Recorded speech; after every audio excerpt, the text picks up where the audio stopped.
Hello, everybody. My question for you today is, have you ever typed the URL into the shell and before you press enter, wondered what happens between you see this and when you see that? Right? And in particular, what happens in those 200 milliseconds between those two things, right? When you start the Erlang and when you can interact with the shell.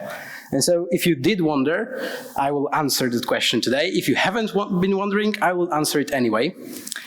I look like that on the internet, so if you're very confused with me right now, who is this guy?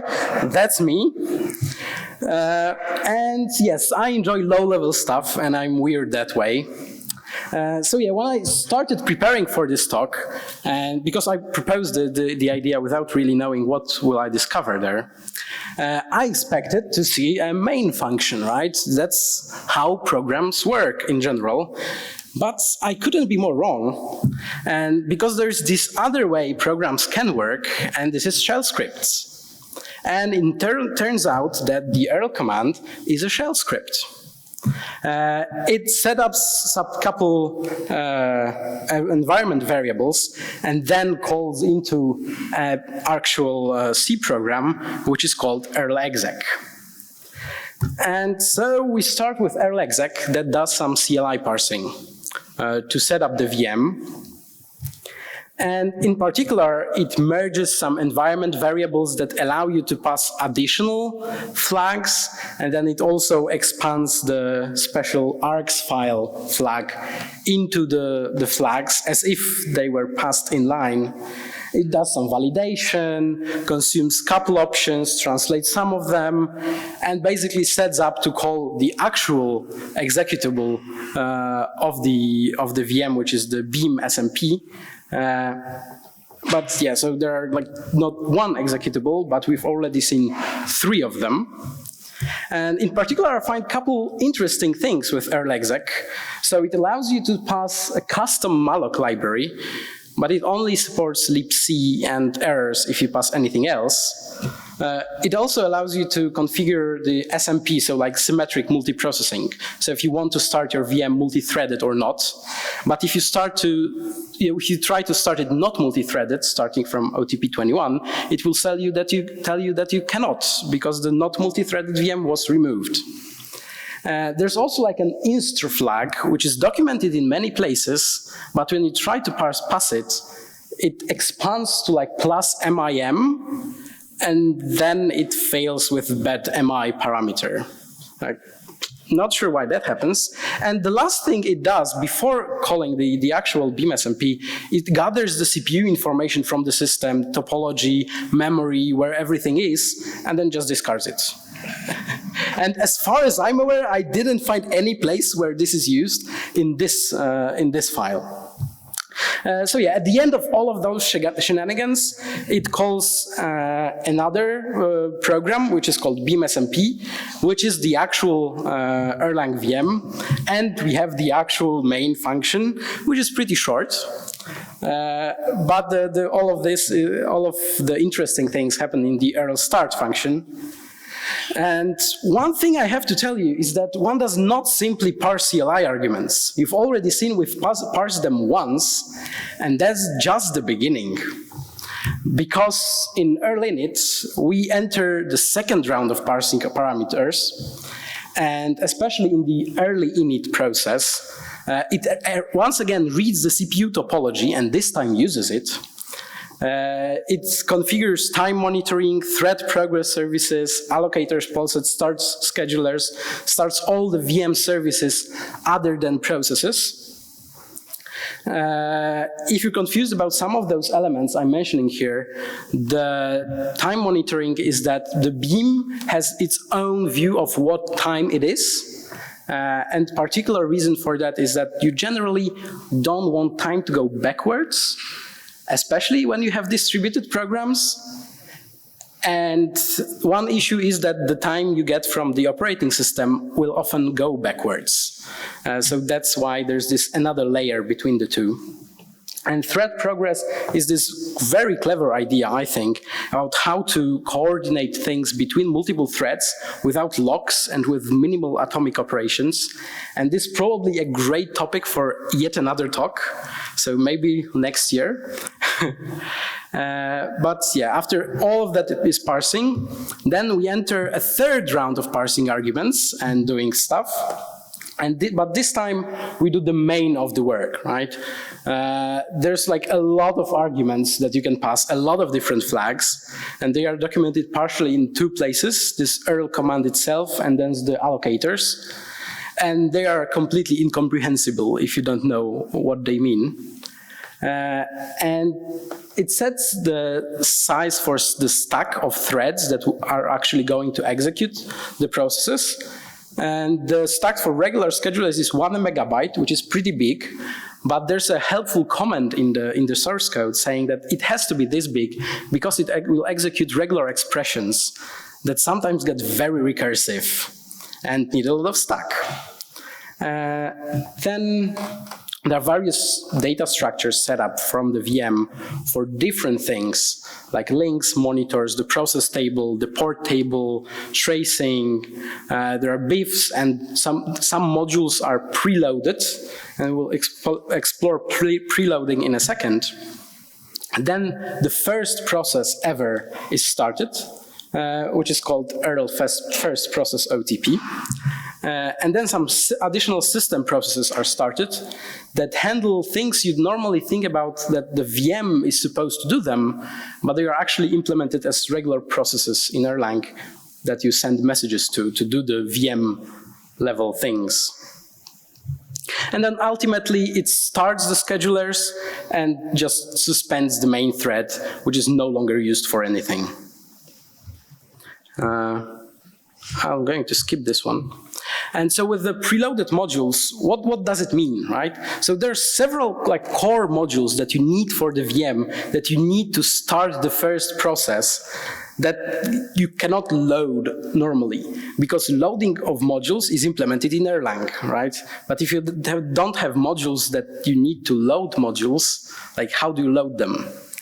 Right, so this is the solution from Erlang, and the way they are preloaded, the way it works, is that when you compile the beam, there's this magical file called preloaded.c generated, which basically embeds in like C arrays the contents of all those preloaded modules. Right? So instead of reading the modules from the file system, reading them from files, you read them from those constants that are embedded into the executable. So a consequence of that is that you cannot reload those modules or change those modules that are baked right into the VM. And another interesting element of that is that the Erlang compiler is written in Erlang, right? So when you want to compile those modules, you need to first load them, but you don't have them yet.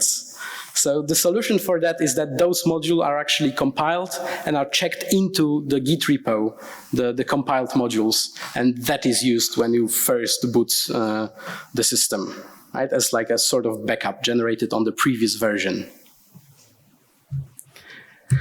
Okay, so I told about the system processes, and in particular there are 3 that are started from the C code, which is one is the literal area collector. So when you load modules, all the modules have some constants, and those constants are in a separate memory area called literal area. And those are outside of garbage collection normally and are not copied, for example, when you send messages between processes, which is very useful. The problem is when you unload the module, they are no longer literals. So what happens is that you have to go through all of the processes in the VM and garbage collect every process and copy this literal data from the module you want to unload into this process. And this is not implemented in C, this is implemented in Erlang. Right, which was very surprising for me because this seems like a very low-level task to do, but it is implemented in Erlang, I assume for simplicity, because getting C code right is hard. There's also a process for purging modules, and there's a process for like handling special system messages to processes that execute on dirty schedulers right now. So things like process info and some similar commands, what they end up actually doing underneath is that they send a special message to that process that is handled, like, in a way it's put in front of the message queue of that process. So it's always handled first, and you don't see that when you do a receive or something like that. But when you're executing dirty processes, there's nothing that could execute, that could serve those messages. So those are served by those special processes started. And yeah, now we're starting to actually execute Erlang code. And so the thing that executes Erlang code is implemented in the Beam MUC, and there's the function called process main. And it's a direct threading bytecode interpreter. If you don't know what that means, it more or less means there are go-tos all over the place, right? And you cannot make sense out of it, what goes on. And it used to be a huge function in a single file. I think it was over like 4,000 or 5,000 lines of code in a single file with go-tos all over the place. So it was super hard. So now it's upgraded. It's generated from pseudo C scripts with Perl into C with lots of macros, and included in this function instead. So that's how the pseudo C looks like, more or less, and it allows to do some additional optimizations on the bytecode. And I think it was like this particular thing was introduced in OTP 19 on 20. And there's a blog post on the Erlang blog, on the OTP team blog, that tells like this allowed to optimize, like this allows you to speed up the Erlang by about 10%, because it was much simpler to manage than this one huge function that we had before. And one important thing is that the bytecode that VM executes is actually different than the bytecode in the files when compiled. The one in the files, you can more or less think about it like a interface between the compiler and the runtime, which is then translated by the runtime when the module is loaded into the internal representation, which is much richer and optimized for speed instead of simplicity. And so yes, the first process. So one problem with starting the first process is that the way to start a process is using spawn. But you have to spawn from some other process, right? So we have this another chicken and egg problem, and this time it's solved by creating like a dummy process, which is not a real process, just like a C-level structure, and all the remaining arguments from those 3 rounds of parsing we've already seen are copied into this dummy process, and then the dummy process calls an Erl init start function that ends up creating the actual process, right? And then the dummy stuff is removed. So now we enter the first Erlang code that starts executing on the VM. And the first thing it does is that from the preloaded modules, it calls the onload callbacks, right? Every module can have some additional code to be executed when it's loaded. But this is executed by the Erlang code loader, so the preloaded modules don't get that treatment, and they have to be handled explicitly. And this is how it's done. And then it immediately calls into the boot module, how it's called in the documentation. And from what I gathered, at some point you were able to configure it, and you could have alternative boot modules, but right now it's only init Erl. There's still a flag called like +i that allows you to configure it, but I think it's completely ignored. And so yeah, we enter the first process, and it registers itself under the name init. And it enters the CLI argument parsing round 4, right? And this time the argument it handles are here. So in particular, it handles the boot, something called the boot file, which we're going to explore in depth in a minute. But one interesting thing for me is that it has this flag to switch loader to e-file or inet. And what's that about? So normally, when you load the files, you load them from the file system. But you can also load modules over the network.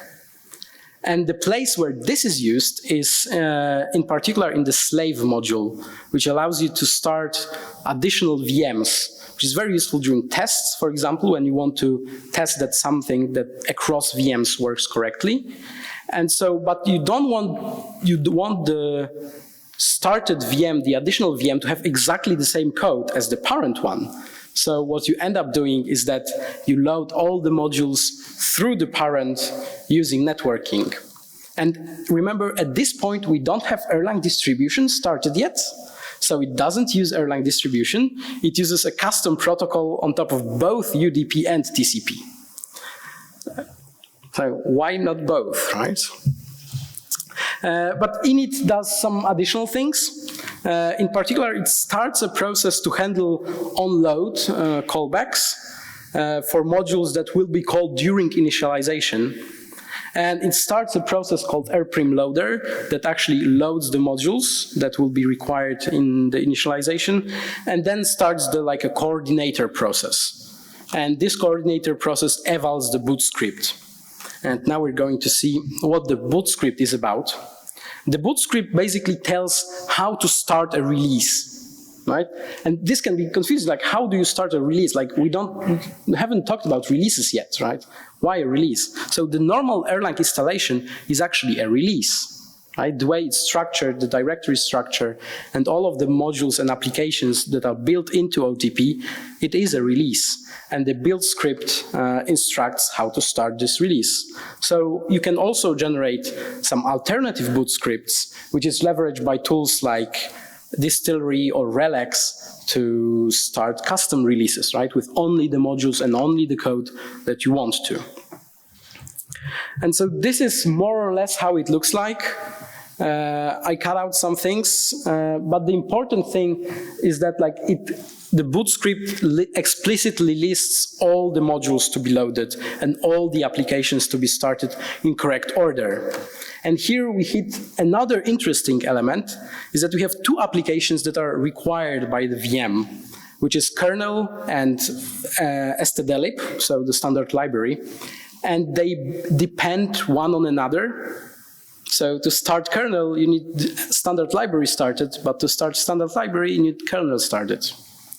So again, the way it's resolved is that some of the kernel processes are started manually, and then the kernel is started with a special way, like discover those processes instead of start them, and then the standard library is started.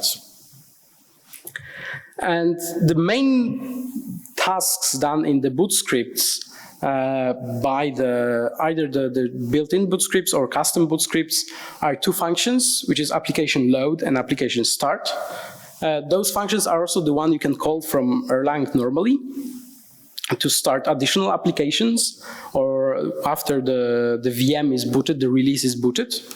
And so what load does, it locates the app file that describes the application, specifies what the application does, and in particular it specifies the module that is responsible for starting the application.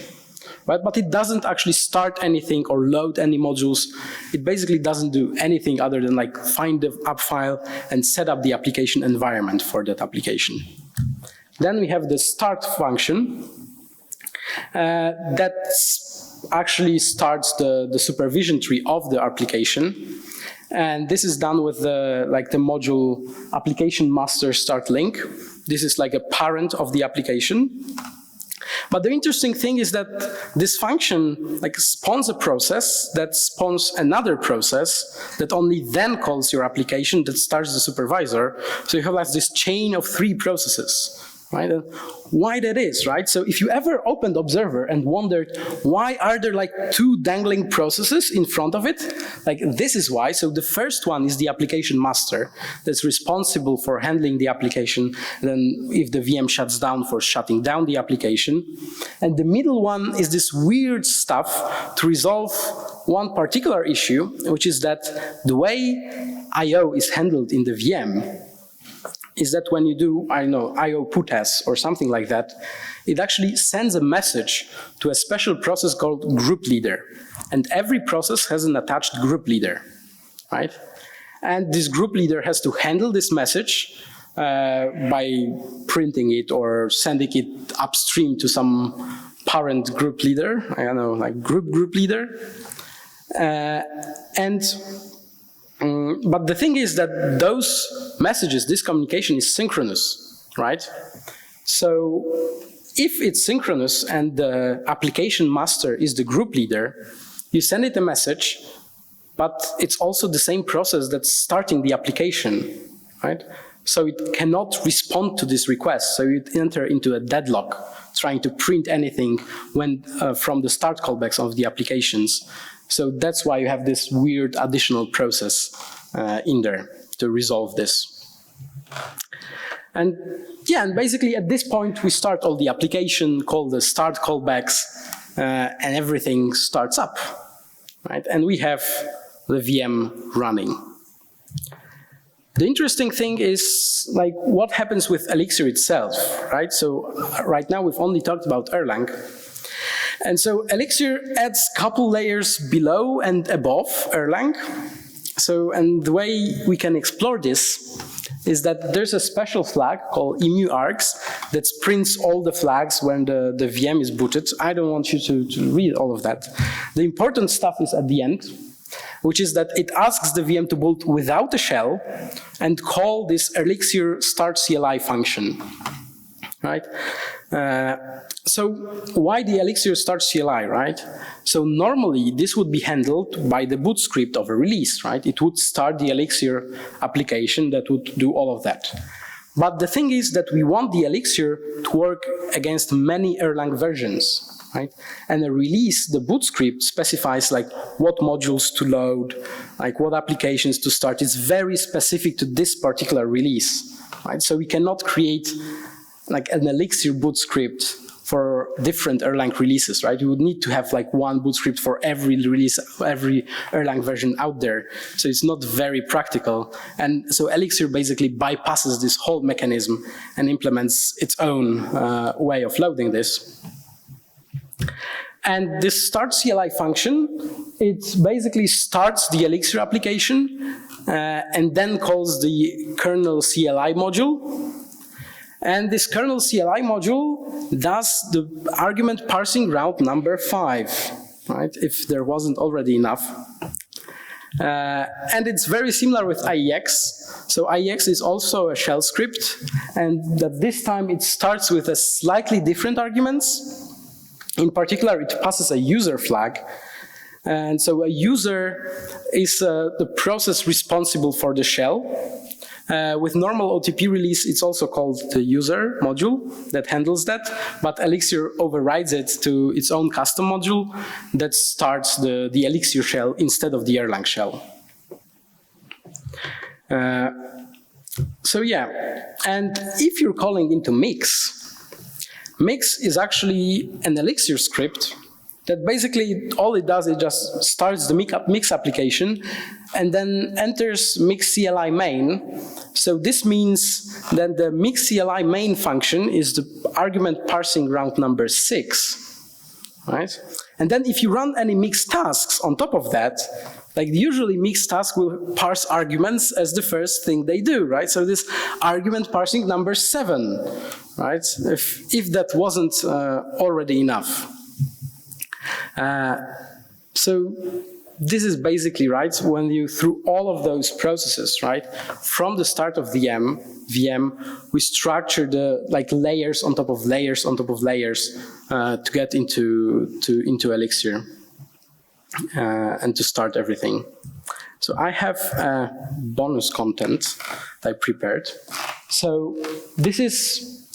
So when I talked about like the release boot script specifies how all the modules are loaded, right? But when we're running Elixir applications, like we can load modules dynamically, right? Like how does that work? And the way it works is that every process, again, has this special marker called error handler. And confusingly, by default, the error handler is the error handler module. And when a function that is not defined is called in any module that runs in this process, the undefined function, the function called undefined function, is called on the error handler module. And what this does, it tries to load the module, right? It calls either the code ensure loaded function or the init if it's like very early in the start, very early in the start sequence of the VM, and so the code server is not yet started, right? And then it tries to call the newly handled module. And if that module doesn't actually have the function we wanted in the first place, it calls a magic handle undefined function on that module. So if you're coming from a Ruby background, this is method missing for you. Please don't use it. And as the last thing, if there's no handle undefined function on this module, it crashes. And the thing I was like completely taken aback is that this is the way you crash with like undefined function error, right? The way you crash is defined in Erlang, right? There's no like VM code to actually do this. You call back into this special error handler module, and the error handler module produces an exception. So one place where this mechanism of error handlers is useful is in the way the Elixir compiler works, right? So Elixir compiler is parallel, right? And you can call other modules that are possibly not yet compiled during compile time, right? So the way Elixir resolves it is that it defines its own error handler, and in the undefined function callback in there, it doesn't try to load the module, it tries to compile it first, right?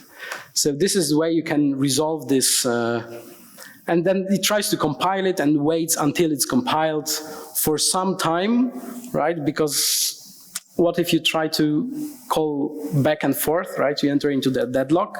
So if you try that sometimes, you might have seen a message from the Elixir compiler saying like a deadlock compiling module X and Y, and this is how it's handled, right?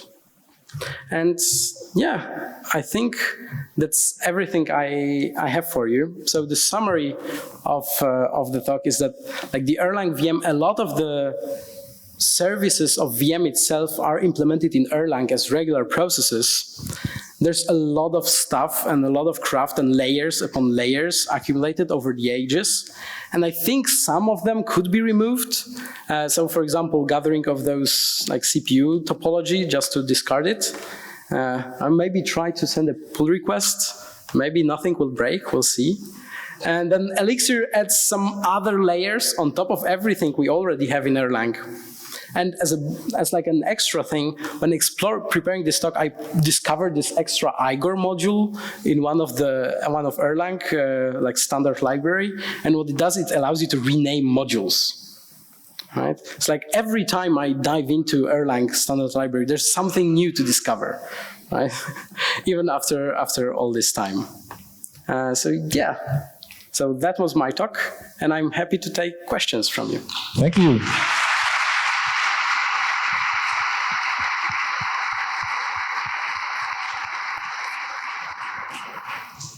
Shoot. There's a question over here. First of all, thank you for your talk. It was amazing. Interestingly, I know the Igor module because my name is Igor. So I was actually wondering, have you ever successfully used the Igor module? No, I've never seen it used. I never seen it like applied to anything. I just found it interesting that there's a module called Igor. Okay. Same for me. Thank you very much. Yeah.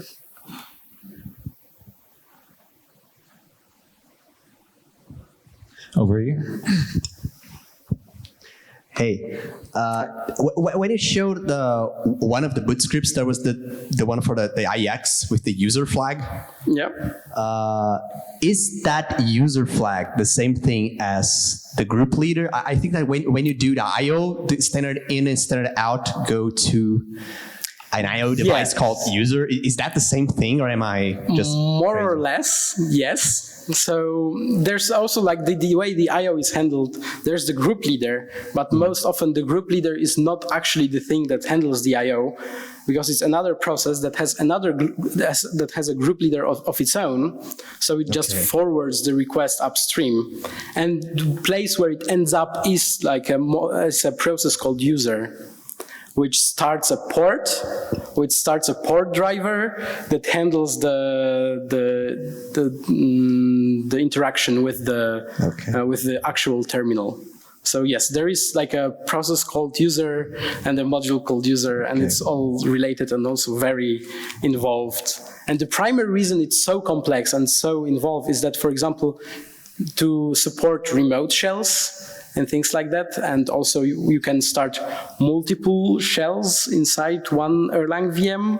If you enter like Ctrl-G, you can start additional shells. So yeah, it's some, you could say like arcane features that are not used day to day, but I assume they were very useful at some point. So now we usually have tools to handle around that.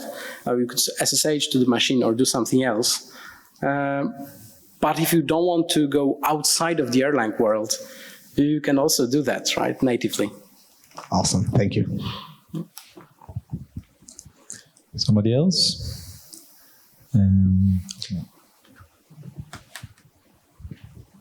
Thank you for the talk, first of all, really insightful.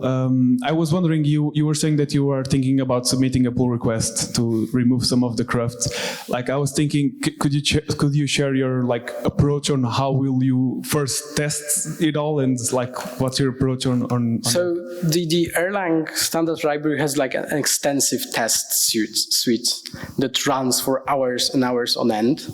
And it's quite confusing to set up, but there's like a documentation, there's a separate file in the LTP saying like how to start the tests. And so my general approach is like poke it and see if it fails. And I don't have anything better than that. It's like too complex for me to understand, so like it's trial and error until it stops failing, right? And I did what I wanted to do. So yeah, I don't have a better answer for you. I have a question myself. So you have some experience about these pull requests, submitting them. So how is the process? How long does it take for someone to get approved? Do you get many pushback from people who need to support old versions? Can you tell us something about that? Usually it's pretty straightforward. Once you figure out how all of this stuff works and how to actually compile the Erlang from source and how to actually compile the tests and run the tests, which is not straightforward. And I think it would be a great improvement to OTP to make this whole process more easier so that more people could contribute. But once you figure out and send a pull request, it's usually fairly easy if the change is not something that changes the language, right? If you want to change the language, the usual process is to go through something called Erlang enhancement proposals. And you write these proposals. There's like a template that you need to use, and it outlines what you want to do, like how it will affect existing code and all of that stuff. And so yeah, if you want to do that, this is much more involved. I haven't done any of that yet, right? I've only worked on like the low-level things that don't really change the language itself. It's more like making it faster or better. I think I saw the hand up there.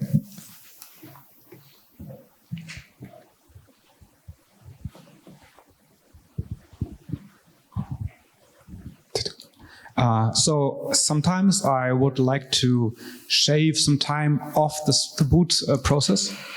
And I guess it's a dangerous thing to just skip some things, if at all possible.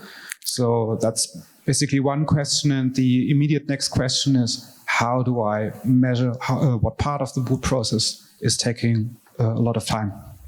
Yeah, so Erlang is relatively slow to start. And as I said in the beginning, like it takes about 200 milliseconds. So for example, like Ruby takes about like 100, Python like 50 milliseconds to start. So like Erlang is relatively slow to do that. And so one tool to measure what takes up a lot of time is that there's like an undocumented flag called profile boot. And what this flag allows you, it's like runs like something similar to eprof for the functions called during boot time. So you could see maybe something is slow in there. But in general, I haven't done that sort of thing, but yeah. It would be great if we could get the boot time to be a little bit faster, which is especially useful for the tooling, right? And things we write every day when we want to get like fast feedback. 200 milliseconds is on the like verge of like it starts to be annoying, right? And noticeable when you start the shell. So you have to wait a little bit before it starts.